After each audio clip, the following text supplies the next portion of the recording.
Hello, my name is Dylan Chism, and I was born in Louisville, Kentucky. I have to say I got my start in music just being at my dad's hip whenever I was younger. My dad's a musician, so I've always been around music and always had it at my disposal. But he never made me do it, so that's what made me want to do it even more.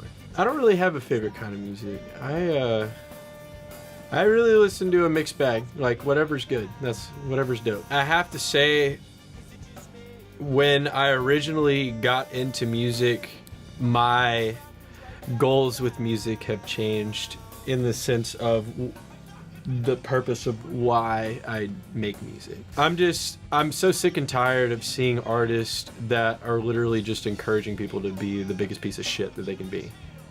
I used to be right there with them. You know what I mean? I liked making music that, do what you want, be what you want.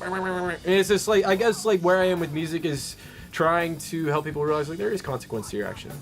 You matter, and it matters how you treat people. It's like, I guess my goal with music is that it is such a powerful thing.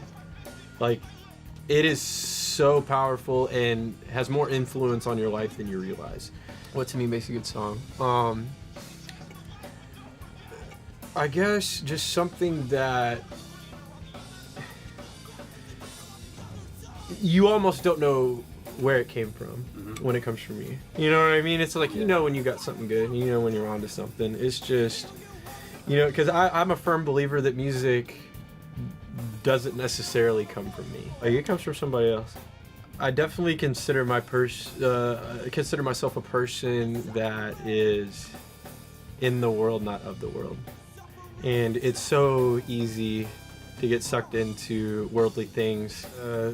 This tightrope walk of, you don't want to go too far this way, you don't want to go too far this. I guess trying to find balance in life. It's just, because that's one thing I struggle with on a daily basis, is finding balance. I came up here to visit my parents, just to see what it's like. I've been making music in Florida, and just absolutely in love with what I was doing. Love the people I was doing it with, but not necessarily loving the finished product. And just decided to get really serious about music. If you want to do music, you want to go to Nashville.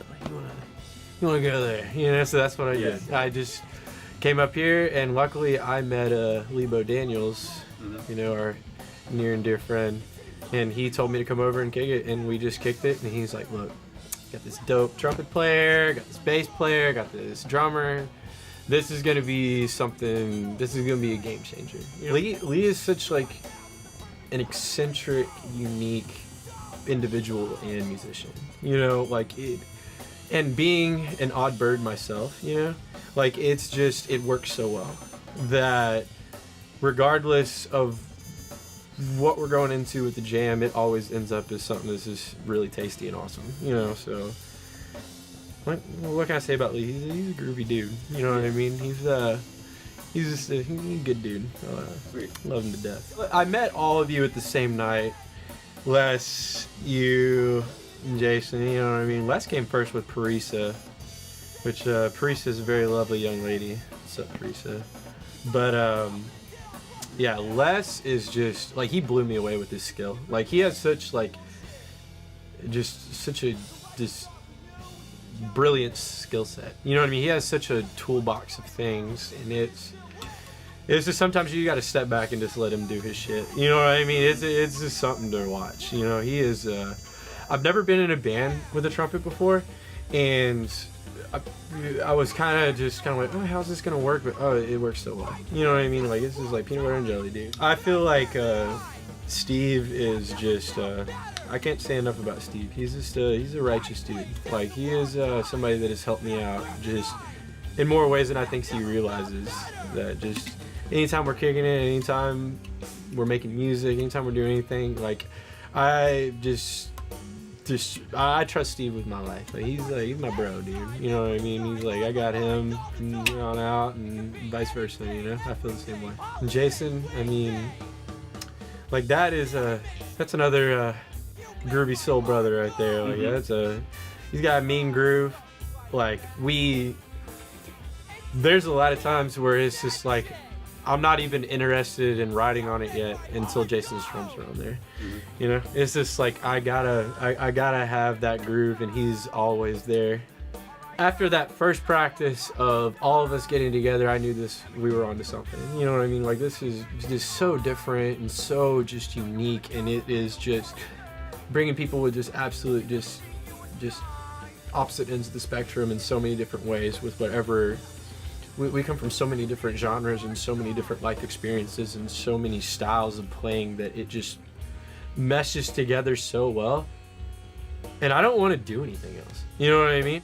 And like it makes it so easy to make music with people that are just such good gentlemen. Like, just like I make music with 4 of the most stand-up guys you could imagine, and they, being the youngest member of this band, is I, you know, used to be totally convinced, I got the shit, I know what I'm doing, don't need anybody's help. I realize I am a lot more fucked up than I thought. And it sometimes takes a lot of Steve, Jason, Les, and Lee to really put me in check and to kind of tap me on the shoulder whenever I get out of control, because I do get out of control a lot. This time next year, I see Dead Watt really gaining a lot of momentum in the sense of festivals.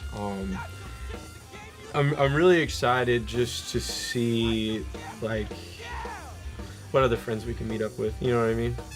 Like, you know what I mean? Let's all get together. Let's have a good time. Let's be friends. So we're always down to make friends, and just let you know, it's way easier to be a good person than to be a piece of shit. So, you know what I mean? It takes effort to be a piece of shit. Like, it takes no effort to be a piece of shit. It takes effort to be a good person. There we go. There we go. Nothing that is easy is worth it. So tell me, pretty girl, how are you a million miles